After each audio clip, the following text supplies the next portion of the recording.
Curazao, tierra hermosa, atractiva, amada por nuestro Señor, de bendición a otras naciones.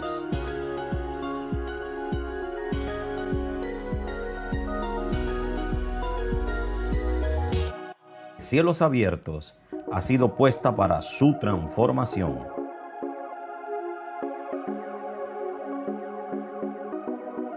Pasión por las almas.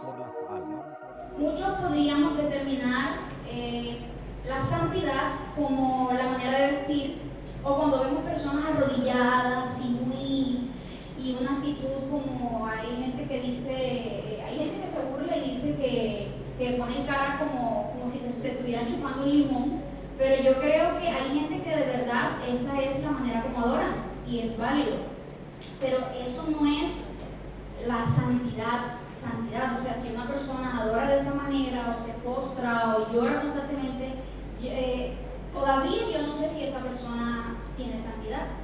Entonces vayamos al origen de la santidad. ¿Cuál es el origen de la santidad? ¿Y por qué la gente a veces le tiene tanto miedo a esta palabra y a este tema?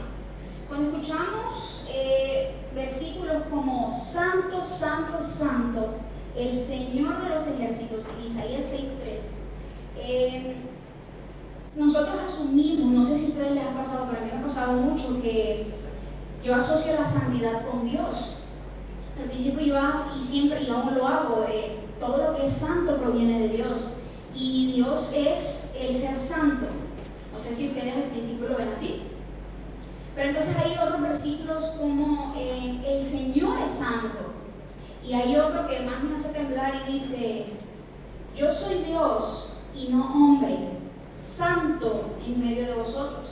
Entonces cuando escuchamos estos versículos, nosotros decimos: no, la santidad es solo para Él, la santidad es solo para Dios. Dios es el único ser que puede ser santo.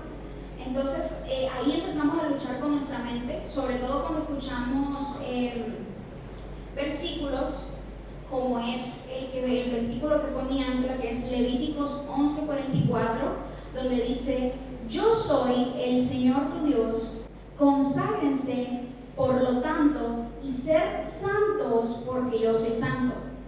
Ahora, los primeros versículos, cuando yo los escuché al principio, me asustaba, me aterrorizaba la palabra santidad, sobre todo al principio cuando estás empezando a buscar a Dios. Pero cuando la Biblia dice sean santos porque yo soy santos, quiere decir que Dios nos está dando un mandato, nos está dando una orden, nos está mandando a hacer algo. Y si Él dice, yo quiero creer que si Él dice algo en su palabra, es verdad. Y yo he descubierto a raíz de los años que la palabra de Dios no miente. Todo tú lo ves reflejado en la palabra de Dios. Entonces, si Dios me dice a mí, sean santos porque yo soy santo, quiere decir que yo puedo llegar a practicar la santidad. Entonces, cuando leemos todos estos versículos, yo sé que naturalmente la palabra santidad suena muy grande para nosotros, porque pensamos que nunca llegaremos a ser Dios. Y de hecho yo escucho muchos jóvenes que siempre que yo hablo de este tema hay mucha discusión, porque ellos dicen: sí, pero es que Dios es el único santo y yo nunca voy a poder llegar a ser Dios. Pero, como ya les dije, yo creo que el enemigo quiere que nosotros creamos que es imposible llevar una vida de santidad. Eso es lo que el enemigo quiere. El enemigo quiere que nosotros no busquemos ni hagamos el intento, porque sería fácil para nosotros decir: Señor, pero solo tú eres santo, cuando lleguemos al cielo, y decirle: Dios, solo tú eres santo y por eso yo no traté. Pero Él te va a decir: pero en mi palabra está que seas santo porque yo soy santo. Entonces, ¿a quién representamos realmente? En estos días yo estaba hablando con una persona y me decía: sí, yo soy cristiano. Y yo decía: ¿realmente eres cristiano? ¿Realmente representas a Cristo? ¿Realmente sirves a la iglesia por la que fue instituida por el Señor? O sea, ¿realmente sirves al Dios viviente? Porque una cosa es decir, o sea, si dices que eres cristiano o eres católico o cualquier religión que tú puedas ser, tienes que representar a ese Dios. Entonces, nos guste o no, nosotros tenemos que representar al Señor. Entonces, en esta mañana no quiero que vean quiero que veamos la santidad no de una perspectiva religiosa, no de una perspectiva, porque Jesús en realidad no nos llama para tener una religión con nosotros. Dios nos llama a tener una relación. Y en una relación es como dar y recibir, dar y recibir. Entonces Dios te pide algo a cambio, por ejemplo, la obediencia, pero Dios te da fortaleza, te ayuda a mantenerte en la prueba, te provee, tú lo sirves, Él te provee. Entonces lo bueno de la relación con Dios es que todo lo que nosotros hagamos siempre va a tener una recompensa. Y si Dios nos dice en su palabra que lo hagamos, entonces creo que nos va a traer bendición. A lo largo de los tiempos me he llegado a la conclusión de mi propio significado de la santidad y se lo voy a compartir. La santidad es el temor a Dios. Es tu actitud o tu comportamiento cuando nadie te ve. Así de simple. Es temor a Dios. Esa es la santidad. Es que cuando tú te ves solo en un lugar, ¿qué haces? ¿Cómo hablas? ¿Cómo hablas? ¿Cómo hablo cuando salgo de este lugar? ¿Cómo hablo cuando salgo del edificio? ¿Cómo me comporto con los demás cuando estoy en el trabajo? ¿Qué consumo en la televisión? Cuando estoy acostada en la noche y nadie me ve, ¿qué tipo de imágenes estoy viendo en Instagram? ¿Qué tipo de videos estoy viendo en YouTube? Esa para mí es la santidad. Entonces, lo que pienso, lo que veo, lo que digo, lo que hago cuando nadie me ve va a determinar si estamos viviendo una vida de santidad o no.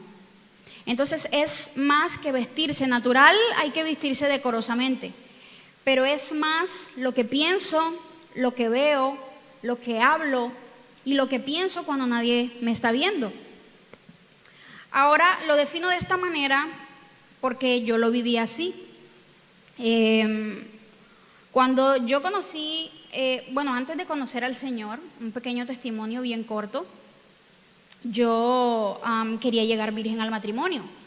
¿Por quién o por qué? Yo quería llegar virgen al matrimonio por mi mamá, por respeto a nuestros mayores, porque mi mamá me lo inculcó, porque era correcto, así nos criaron. Entonces yo dije, quiero honrar a mi mamá de esa manera. Pero cuando yo me fui de la casa, yo me di cuenta que me fui a vivir a mi propio apartamento. Yo me di cuenta que nosotros no podemos vivir anclados en guardarnos en santidad o guardarme para el matrimonio por alguien más. Porque el temor a mi mamá se fue cuando me fui de la casa.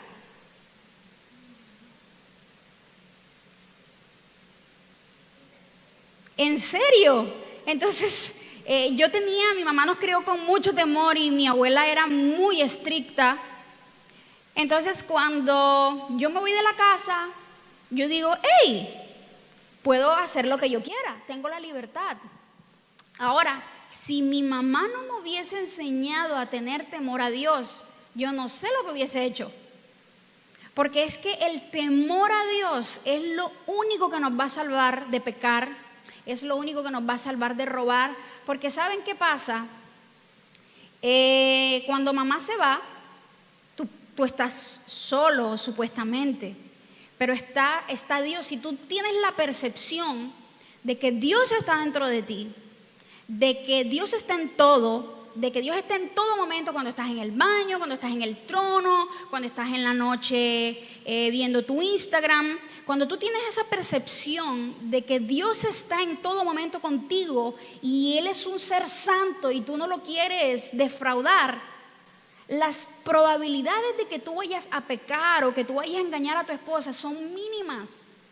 Porque déjenme romper esto, o sea, el temor al pastor se va cuando salgo de aquí.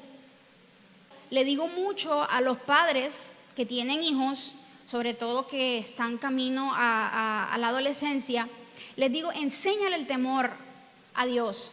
Porque es que si somos muy estrictos con los jóvenes, va a llegar un momento en que cuando ya ese joven no está contigo, él va a decir, yes, mamá y papá no están. Si ahora, por ejemplo, los casados, el temor a tu esposa se va a ir cuando ella deje la habitación. Se va a ir cuando conozcas a una persona muy agradable. Cuando tú estás en la tentación, si nosotros no nos preparamos y no nos nutrimos para esos momentos cuando viene la tentación, no lo vamos a lograr. Porque ya está demasiado probado que la fidelidad en estos tiempos, junto con la santidad, ya es tan remota. Ya se ven pastores, se ven buenos hombres, se ve en el mundo, se ve en las iglesias, se ve en todas partes. Entonces, ¿cómo sobrevivimos en este siglo XXI? Es una pregunta que me he estado haciendo hace mucho tiempo. Y no sé si se han puesto a pensar por qué es tan difícil vivir una vida de santidad. ¿Se han hecho esa pregunta? ¿O solo yo me la he hecho con tanta perversión que hay en este mundo? Yo me he hecho esa pregunta ahora más que nunca, sobre todo ahora cuando he visto mis héroes como pastores que admiraba muchísimo divorciarse por una infidelidad. Entonces, cuando yo veo todas estas cosas, yo me pongo a pensar, ¿por qué es tan difícil guardarnos en santidad? ¿Por qué? ¿Por qué será tan difícil? Y creo que mientras le demos a la carne lo que quiere, más difícil se va a hacer la santidad. Hay una imagen por ahí en internet que me gusta mucho, que habla que todo ser humano tiene dos lobos. Hay uno más grande que el otro. Entonces, en esta imagen podemos hacer una simbología de la carne y el espíritu. Hay dos lobos en mi interior, uno se llama carne y el otro se llama espíritu. Pero yo alimento más a la carne. Yo alimento más, entonces ¿quién se va a ver más fortudo? ¿Quién va a tener más energía? La carne. Ahora imagínense a alguien que alimenta al lobo llamado espíritu y lo pone fuerte. ¿Ustedes creen que cuando llegue la tentación, ¿qué va a prevalecer? Entonces va a prevalecer de lo que nos nutramos. Eso vamos a hacer. Hay gente que dice que somos lo que comemos. Entonces, si tú llevas una vida saludable, si tú comes verduras, tu peso va a estar balanceado. Es como sembrar limones y esperar fresa. Si estamos nutriendo más a la carne, más a esos deseos de la carne, entonces en el momento de la debilidad, en el momento que llegue la tentación de sea robar o ser infiel, lo que sea, nosotros vamos a fallar. Ahora, ¿qué es cuando hablamos los deseos de la carne? Los deseos de la carne, en palabras sencillas, es esos deseos momentáneos que tenemos. Esos momentos que nos pueden llevar a la destrucción. ¿Y por qué hablo de destrucción? Porque me voy a lo extremo. Porque en un momento puedes perder tu matrimonio, a los que están casados. En un momento puedes perder tu trabajo. Por robarte 25 florines, puedes perder un trabajo de 10 años. Yo he visto gente perder su trabajo por hacer mal uso. Tienes 10 años en una compañía, te aman, te quieren, sí, pero robaste y te sacan enseguida. Y tú dirás, sí, pero solamente fueron 25 florines, yo los iba a devolver. Pero es cuando se quiebra la confianza, ya es muy difícil recuperarla. Y yo creo que los que están casados o los que tuvieron novios en algún momento, tuvieron alguna relación, puede ser también alguna amistad, me puedes dar la razón de que la amistad, la confianza se requiere de años cultivar, pero se puede perder en un instante que tu esposo o tu esposa te engañe. ella se le puede olvidar todo, todos los 10 años que han estado juntos, los 5 años, los 20 años. Entonces, estamos dispuestos a echar a la borda todas esas cosas hermosas que podríamos vivir en el Señor con nuestras parejas. Estamos dispuestos a quizás renunciar a todo, porque hay algo que también choca en la gente, y en mí chocó por muchos años: la historia de David.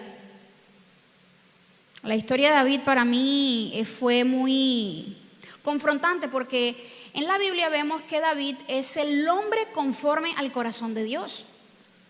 Pero vamos a hacer un paréntesis en la vida de David. Vamos a ese momento. No me gusta recordarle siempre lo malo a la gente, pero vamos a recordarlo, porque es que tener el corazón de Dios es algo muy grande. Entonces yo quiero investigar la vida de esa persona. Entonces, cuando yo veo de que él planea acostarse con una mujer que no es su esposa, y lo hace, lo contempló, lo hizo, y después de que lo hizo, como si no fuera poco, planeó el asesinato del marido. Entonces, cuando yo veía este versículo, yo me hacía una pregunta. Yo le preguntaba al Señor, yo le decía: pero Señor, imagínate si Él conforme a tu corazón no pudo, ¿qué depara este vil mortal que soy yo? ¿Cómo yo me cuido? Y más ahora en estos tiempos donde hay los six packs, donde hay mucho acceso a los six packs. Porque es que ahora tenemos mucha red social, todo se ve, tenemos acceso podemos ver la vida de los actores que nos gustan, podemos llegar a conocer personas que jamás pensamos conocer. Entonces tenemos acceso a tantas cosas. Yo puedo estar hablando ahora con una persona que vive en Bandabau sin nunca conocerla. Entonces tenemos tanto acceso a tantas cosas que yo le decía: Señor, o sea, ¿qué esperas de mí, de este ser humano? Cuando yo llegue al cielo, si el Señor me permite mantenerme en esta carrera, yo no le puedo decir al Señor con mi cara bien lavada: Dios, no fui en busca de la santidad, porque, ¿sabes? Si David no pudo, yo asumí que yo tampoco iba a poder. Yo asumí que tampoco yo no iba a poder. Entonces yo ni siquiera lo intenté, porque imagínate tú, si en esos tiempos con cuerpo súper, hiper, mega, todo tapado, David falló, y imagínate ahora que los hombres no dejan nada a la imaginación, y la mujer ni se diga cuando se ponen esos dental. O sea, ¿qué espero yo de los hombres de hoy? Si David, conforme al corazón de Dios, cometió fallo tan garrafal. Entonces todavía estamos en esa conversación. Entonces, no podemos decir: no lo logré, Señor, porque David tampoco lo logró. Entonces yo me imaginé que yo tampoco lo lograría. Entonces tú tienes una responsabilidad, yo tengo una responsabilidad. Dios nos llamó a ser santos porque Él es santo. Entonces, aunque sea difícil, tenemos que perseverar en esa área. Entonces ahora, ¿cuáles son los beneficios de la santidad? O sea, ¿por qué yo quiero que todos juntos busquemos una vida de santidad? Me quiero centrar en Isaías 35, del 8 al 10. Isaías 35, del 8 al 10. Y voy a leer estos 3 versículos, y voy a estar interrumpiendo constantemente sobre el versículo, porque quiero como desmenuzar el versículo, ¿vale? Entonces, ¿ya están ahí? Isaías 35, 8 al 10. Empezamos. Y habrá allí calzado y camino, y será llamado camino de santidad. No pasará inmundo por él, sino que Él mismo estará con ellos. ¿Quién es Él? El Señor. Quiere decir que el Señor estará contigo en ese camino. El que anduviere en este camino, por torpe que sea, no se extraviará. Quiere decir que por muy torpe o por muy débil que yo me sienta, no voy a desviarme del camino si estoy con Él.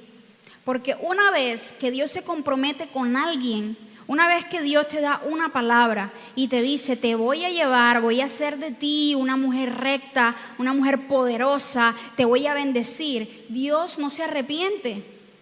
Y Dios va hasta el fin contigo. Entonces, si tú te comprometes con Dios, Él se compromete contigo. Y lo más hermoso es que siempre el Señor toma la iniciativa. Es asombroso. Entonces, el que anduviera en este camino, por torpe que sea, no se extraviará. Entonces, si tú eres joven y tú dices, no, pero es que yo no puedo. Imagínate, estas hormonas están alborotadas y las mujeres que no ayudan. Pero por muy torpe que te sientas, por muy débil, por muy inmaduro, por muy inexperienciado que tú te sientas, la palabra de Dios dice que Él estará contigo y que el que anduviere en ese camino, por torpe que sea, no se extraviará. Quiere decir de que no tenemos que ser muy inteligentes para buscar la santidad. No tenemos que tener títulos, no tenemos que, no sé, seguir algún curso. Bueno, si hay un curso relevante que nos dé como un empujoncito y nos ayude, pues no estaría nada mal. Pero en el versículo 9 dice, no habrá allí león ni fiera subirá por él, ni allí se hallará para que caminen los redimidos. No sé ustedes, pero cuando yo leí la palabra león ni fiera, yo me imaginé una fiera de hombre o una fiera de mujer que te viene a atacar, porque es que la gente cree que las tentaciones vienen en forma del diablo con azufre, o que el demonio se te va a aparecer en la noche y te va a tratar de asfixiar, y pensamos que esa es la manera de operar del enemigo, y quizás en algún tiempo lo habrá hecho así, pero ahora en estos tiempos, si vemos muy bien, sobre todo los pastores que en los últimos tiempos han sido atacados, vemos que el enemigo quiere arrancar la cabeza. ¿Quién es la cabeza? El hombre. Entonces, ¿a quién manda? Una fiera, una mujer experimentada, una mujer que no tiene nada que perder, una mujer que no tiene escrúpulos, va, se mete, corta la cabeza del pastor y las ovejas son dispersas. Astuto. Y Dios nos dio todas esas herramientas en la Biblia, o sea que no es una sorpresa para mí como si yo leo la Biblia, no es una sorpresa para mí cómo opera el enemigo en estos tiempos. Entonces, no habrá allí león, ni fiera subirá por él, ni allí se hallará para que caminen los redimidos. ¿Quiénes son los redimidos? ¿Cuántos redimidos hay aquí? Bueno, entonces, esta palabra es para ti. Esta palabra es para ti que estás hoy aquí en el primer servicio. Tú eres el redimido de Dios. Y redimido, cuando yo leo esta palabra redimido, es esa persona que antes estaba quizás herida, abatida, en pecado, sucia, quebrada, como lo pueda llamar, y ahora el Señor lo hizo nuevo. Entonces, no importa lo que viviste anteriormente. No importa si quizás ya tú has tenido relaciones sexuales, has tenido muchas parejas. Si tú ahora te quieres guardar para el Señor, si tú ahora quieres guardarte en santidad aún lo que ves, si tú aún ahora quieres cerrar el Instagram porque te hace piedra de tropiezo, o tú quieres dejar de seguir personas que antes seguías, hazlo. ¿Quién dice que no? ¿Quién me dice a mí que los que están sentados aquí no pueden llegar a tomar mejores decisiones que David, que el rey David? ¿Quién me dice a mí que no puede haber aquí también en esta iglesia o en esta isla hombres conforme al corazón de Dios que no planeen acostarse con una mujer, se acuesten con ella y planeen el asesinato del marido? ¿Quién me dice a mí que tú no puedes ser mejor que David? ¿Quién me dice a mí de que yo no puedo marcar una diferencia en mi generación? ¿Quién me dice a mí que yo no puedo marcar una diferencia en mi familia? Porque he visto gente, tengo un amigo muy querido en Colombia y él, toda su familia, todas las parejas de su familia se han divorciado. Él fue el único que no se ha divorciado. Entonces, ¿quién me dice a mí que nosotros no podemos marcar la diferencia en esta generación? Entonces, en el versículo 10 dice: y los redimidos de Jehová volverán y vendrán a Sión con alegría.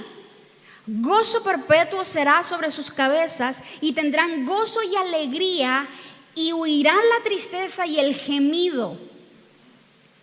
Y ahí me quedo, porque eso es lo que es vivir con el Señor, eso es lo que es caminar en santidad. Tendrás alegría. ¿En qué lo veo? Yo conocí a una chica de mi misma edad, yo tengo 30 años, y si ustedes me ven a mí y a ella al lado de las otras, al lado la una de la otra, ella, o sea, pareciera que ella tuviera 40 años. ¿A qué se debe? ¿A qué se debe? Tenemos la misma contextura. Las dos somos delgadas. Es que somos casi 2 gotas de agua. Pero cuando ustedes ven la vida que ella ha vivido desde joven, que ya se lleva 2 divorcios, y ustedes ven pues no quiero darme muchos cumplimentos, pero o sea, hasta la cara, las espinillas, o sea, se ve acabada. Pero eso, ¿qué lo veo? Una persona que se trasnocha en la fiesta, una persona que ha llorado muchísimo, ha llorado en el alma, ha sido traicionada, ha traicionado, se ha metido en hogares. Entonces veo 2 personas creadas por el mismo Dios, con excelentes posibilidades, pero cada una tomó destinos diferentes y decisiones diferentes. Entonces la vida con Dios trae gozo. ¿Y saben qué? No es un gozo como momentáneo, es un gozo continuo. Ahí en el versículo 10 lo puedes ver. Un gozo perpetuo será sobre sus cabezas. Porque es que yo digo, si podemos estar bien, ¿por qué no estarlo? Si podemos estar en paz con nuestras parejas, si podemos respetarlas, ¿por qué no hacerlo? Si chicas solteras que están aquí, si tú te puedes guardar para tu esposo, ¿por qué no hacerlo? Si tú puedes cuidar lo que miras, si tú puedes cuidar lo que escuchas, cuidar lo que piensas y cuidar lo que haces, desde ahora te empiezas a entrenar. Cuando llegues y te cases, va a ser fácil mantenerte. Va a ser más fácil porque ya lo has pasado. Entonces la tristeza huirá y el gemido. Esto lo he visto en cantidad de jóvenes que se separan de Dios y se van al mundo. Lo veo clarito, lo veo directo. La vida que están llevando no es una vida agradable. ¿Cómo es posible que una chica de 20 años o un chico de 18 esté viviendo cosas que yo todavía no he vivido? O sea, cosas tristes, cosas desagradables. Ustedes no se pueden imaginar de las cosas desagradables que a veces uno como joven puede pasar por dejarse llevar por las emociones. Pero los adultos tampoco se quedan atrás, porque es que eso es el error. Cuando nosotros llegamos a un punto donde yo siento que ya yo estoy lista, que yo no necesito buscar la santidad, que yo nunca seré infiel, ese es en el momento donde estoy más propensa para fallar. ¿Por qué? Porque nosotros siempre debemos estar pendientes de eso. Siempre debemos estar procurando guardar nuestros corazones, guardar nuestros ojos, guardar nuestra mente, guardar las cosas que vemos. Entonces ahora, ¿cómo nos podemos acercar a la santidad? ¿Cómo se logra eso? ¿Cómo se come? ¿Cómo se hace? ¿Qué curso se hace? ¿Si es online o es presencial? Para acercarnos a la santidad debemos tener 2 cosas: temor a Dios, intimidad con Él. Temor a Dios, intimidad con Él. Váyanse de este servicio con eso en la mente. Temor a Dios, intimidad con Él. Si olvidaron todo lo que dije, quédense con esta: temor a Dios, intimidad con Él. Eso es lo único que nos ayuda. Si tú eres una persona que te encargas en mantener una vida de adoración, una vida de oración, y no te estoy hablando de que pasaste 1 hora en el cuarto y tú ahí batallando. si lo haces está bien, si tienes la capacidad de hacerlo está bien, pero si en 10 minutos tú le diste a Dios toda tu atención, le diste toda tu adoración, toda tu devoción al día, ya eso es un buen comienzo. Y eso es una buena base. ¿Por qué? Porque a veces esperamos a que llegue la tentación para prepararnos. Entonces, cuando ustedes ven esas películas medievales o leen inclusive la Biblia, vemos que la gente se preparaba para la guerra. La gente sabía que venía la guerra. La tentación va a venir. Es cuestión de en qué momento te va a llegar. Es así. Entonces, nosotros somos las únicas personas que estamos como que esperando que llegue la tentación para orar. Y no es así. Tenemos que mantener una vida de adoración, de intimidad con Él ahora, para que cuando llegue la tentación tú puedas mantenerte con tu pantalón bien amarrado. Porque si no, no va a pasar. ¿Por qué? Porque estás alimentando al lobo de la carne. ¿Ok? Entonces, acuérdense lo que me pasó. El temor a mi madre se acabó cuando me fui a vivir a mi apartamento. Ahí me di cuenta que no podemos vivir pensando en agradar a la gente, sino agradar a Dios. Pongan su mirada en Dios. No importa lo que vean ahora. Ahora, como les dije, estamos viendo pastores que se están divorciando, están siendo infieles, pero no todos son así. Entonces no pongan su mirada en el pastor. Estamos viendo hombres de muchos años casados tirar su 80 por un 20, pero no todos son así. Decidan ustedes, hombres, ser la diferencia. Que cuando yo tenga 5 años de casada, yo pueda ir a donde uno de ustedes a pedir consejos si tengo un problema matrimonial. Que no siempre yo tenga que acercarme al pastor o a la pastora, sino que ustedes también me puedan brindar a mí un apoyo. Y yo pueda ver gente que yo digo, wow, me voy a acercar a Marixa, porque ella es una mujer sabia, una mujer que se ha mantenido, una mujer que ha estado ahí, voy a ver cómo ella lo ha logrado. Entonces, sean ustedes la diferencia, seamos la diferencia en nuestra generación. Como ya les dije, el temor al pastor, se acaba cuando salgo de la iglesia. Cuando salgo de la iglesia, ¿cuánto les ha pasado? Bueno, no alcen la mano, pero piénsenlo.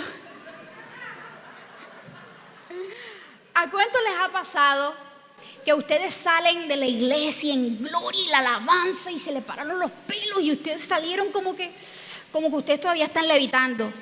Y de repente nunca falta el hermanito o el primito, como lo quieren llevar, te saca la piedra. Te la sacó. Entonces, usted viene y abre su bocota y usted le dice, o sea, usted se bajó de la cruz, como dicen muchos. ¿Les ha pasado? Piénsenlo contésteme mentalmente. A mí me ha pasado. Entonces, ahí yo veo que el temor al pastor, a nuestros líderes, a mi mamá, se va cuando se van.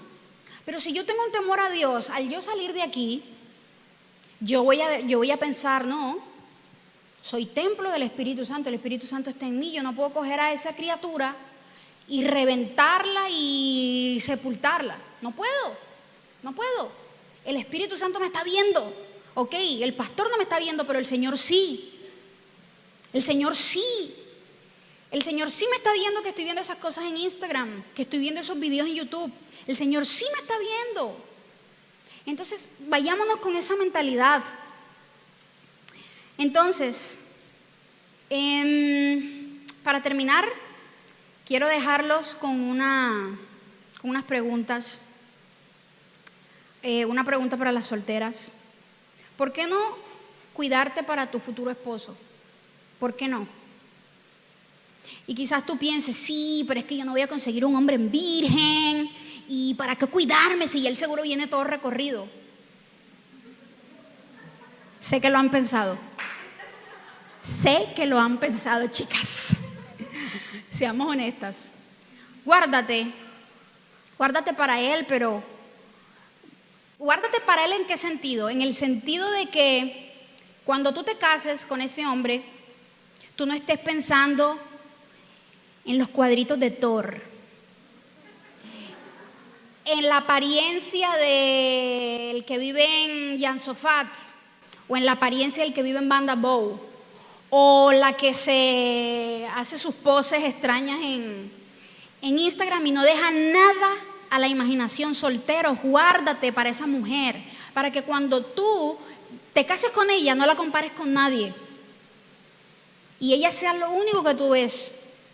Entonces, ¿por qué no guardarnos para ellos? Y guárdate también para Dios, porque Él te ve y Él está en ti. Y Él, con todo lo que hago, con todo lo que hacemos, no ha decidido dejarme. Está conmigo aún, a pesar de mis chavadas y cuando hablo cosas que no tengo que hablar, y cuando pienso cosas que no tengo que pensar, y cuando veo cosas que no tengo que ver, está conmigo. Entonces, por amor a Él. Esposos, ¿por qué no guardarse para su esposa? Si ya tienen tantos años, esperaste tanto, te hizo la vida de cuadritos esa mujer, ¿ahora vas a renunciar? ¿Para qué llegar a un divorcio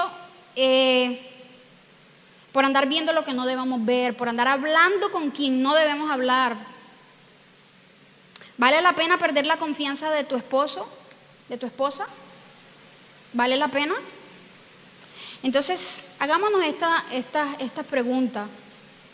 ¿Por qué decidir estar lejos del corazón de Dios cuando podemos estar cerca? ¿Por qué? Si tienes la oportunidad ahora, ¿por qué no hacerlo? Si estás soltera ahora, ¿por qué no dedicarle los mejores años de tu soltería al Señor?